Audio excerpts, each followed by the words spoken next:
individuals are asked to complete a detailed 21-page questionnaire from the CRA. They'll show up, they'll say, hey, you know, Mr. X, we've noticed that you have a lot of complex structures.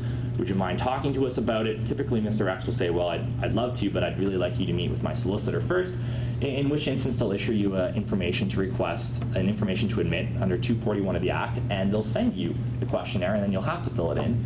And so the point is that CRA is starting to really want to take a look at what high net worth individuals are doing, and they're having success in doing that. And that may not be a concern because the literature that we've looked at suggests that they're looking at people in excess of $20 to $30 million, so it will affect a relatively small sliver of Canadians, but the concern is that it will cascade down. As that success works in that first group, they'll start to target individuals that have additional structures as well.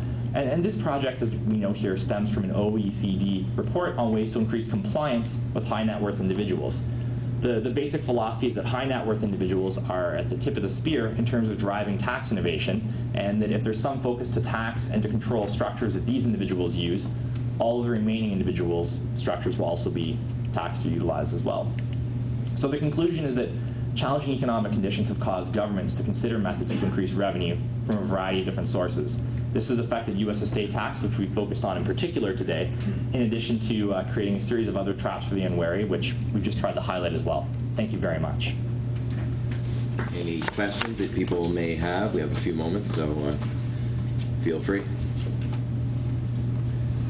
So holding your U.S. house in a Canadian corporation and paying rent to the corporation is not a good option. The issue is that... Do you want to repeat the question? Yeah, sure, good idea. The question was holding U.S. situs property, holding U.S. real estate in a Canadian corporation and paying rent to the corporation. Is that a good idea? The difficulty is that there's not a whole lot of clarity from the CRA about how they would assess the shareholder benefit. There is that concept that the benefit is that you're saving the fair market value of the rent, but there is suggestion that they may go after it in terms of a reasonable capitalization rate on the full value of the property, and that would be an ugly scenario. So it is risky. That's the issue. I mean, people are doing that, but the issue is that we don't have a lot of clarity from CRA about what the assessment position might be. But that would avoid the U.S. tax regime. Correct. Just jumping in very quickly as well, the additional issue is that it's a bit of an audit flag. If CRA comes in, it's an audit flag. If CRA comes in, they're going to look at certain things first, and one of the things they're going to ask is, are there any shareholder benefits? You know, are we looking at a 15 sub 1 issue? And if they are, they'll look for use of properties. Now, in this instance, obviously you're paying some form of rental use for that property, but as Harold's noted, there's still a real risk in terms of, is the quantum reasonable? And the guidance just isn't clear yet on what constitutes reasonable. There's a question to the gentleman behind you. Yeah, does a timeshare count as situs property? It would depend on the structure of exactly what you're holding. Repeat the question. Oh, sorry. Yeah, that's right. I've just been told to repeat the question. You can tell. We like making sure we're both very involved all the time. The question was, does a timeshare count as U.S. situs property? And the answer is that timeshares are held in a couple different structures and forms, but in general, you're holding an asset that is in the U.S. Now, that asset may be your right as opposed to a set property, but it's certainly located in the U.S. In the middle there? I've got a couple questions. Are those QDOT and the bypass trusts, are those Canadian trusts or U.S.? Okay, I'll repeat the question, and then Colin can take that answer. The question was, are QDOTs and bypass trusts Canadian trusts or U.S. trusts? Typically, we're looking at the establishment of a U.S. trust, but for ascertainables trust, a bypass trust, language can go in to a Canadian trust that would address many of those issues. As soon as we're dealing with the appointment of a U.S. independent trustee, for residence purposes, we would most certainly be dealing with the U.S. resident trust. I hate to say a little bit of both, but you can have a Canadian bypass trust for sure, and then you'd be dealing with the U.S. trust absent that. The second question you had? Well, yeah, it sounds like there's a lot of work to determine what is U.S. sites property. So if I have an investment portfolio at, let's say, KeyBank that holds U.S. stocks, is that U.S. sites property? So the question obviously is, what constitutes U.S. site as property. And here it's a question of where those stocks located. If you're holding a U.S. investment portfolio that holds Apple, that holds, other forms of U.S. stocks, let's say you're holding Bank of America, what have you. Yeah, those are U.S. site as assets. If you're holding the Bank of Montreal, U.S., the New York Stock Exchange version of that, because you're wanting to make a currency play as well, that is not U.S. site as property. So it's a question of, is it a U.S. company that you're holding? But it's held by a Canadian brokerage account. That doesn't matter. It doesn't matter. No. Now, you're raising an interesting issue here in terms of, is the IRS going to be aware of the assets that you're holding? And I think that frequently runs into what we have in Canada in any event. We have a self-reporting based system. So the issue isn't will the IRS be aware. The issue is what will happen if the IRS figures out that you didn't do it. And if they do figure it out, then people will get grumpy, and that's frequently the risk that we kind of help clients weigh for themselves as they go through the process.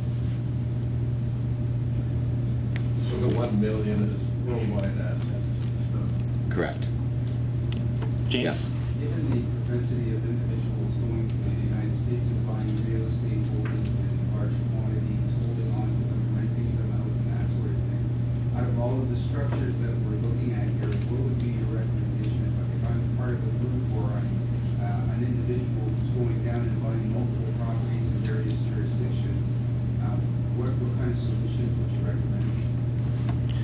So the question was, save someone U.S. estate tax if they're buying a lot of property. And the answer is, are they looking at a personal use? It's the personal use where people really start to get drawn in and start to have a series of problems. Absent a personal use angle, there's nothing wrong with using a corporate structure. I think Harold would agree with that. It's when you have a personal use property or a personal use / business use property that you start to run into an issue, because CRA will start to ask you questions in terms of such as, is there a shareholder benefit? Are you allowing other people to utilize this property? How have you established fair market value? But if it's a straight arm's length transaction, the firm works with several clients who acquire U.S. properties on a fairly regular basis for business ventures. The issue that we're looking at here of U.S. estate tax only applies to single-purpose corporations that were previously used for recreational purposes, so a corporate structure is generally appropriate. Now, we should say we're just talking about the estate tax issues. Certainly, you'd need to look at U.S. and Canadian income tax issues if you're holding multiple properties in the United States and examine what the best possible structure is, because there's lots of choice within the United States about exactly what type of corporation you may be using. So that needs to be looked at as well. It's not as simple as avoiding the U.S. estate tax and other tax efficiencies that you may want to achieve using various structures. Just the second part of that question, if I set up a corporation and I hold 10 properties in that corporation, for example, those shares are owned by me and those would be considered for U.S. estate tax purposes, right? If it's a Canadian corp, no, it wouldn't, because your asset is actually the Canadian corporation shares. So I would set it up in a way, even though the corporation's holding U.S. property, real estate holding, if it's a Canadian corporation, then it would fall under Correct. estate tax. Correct. But as I said, you have to. You can't just look at the one aspect. You have to look at the overall tax planning and the structure, and make sure that you're optimizing your tax effectiveness from both an income tax standpoint and estate tax standpoint on both sides of the border. Any other questions? Yeah.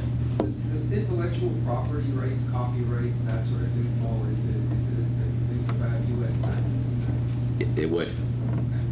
Any U.S.-based property, including intellectual. The question was whether intellectual property, patents, copyrights in the United States would be considered U.S. site as assets. The answer is yes if it's held personally. Okay, we'll wrap it up. Thank you very much for coming out this morning. Appreciate you being here, and hope you've taken something away. The slides, if you are interested, can be made available if you want to email Sandra Mulder and put in a request, or give us a business card, and we'd be happy to send out the slides to you. So thank you very much. Thank you very much, and have a great day.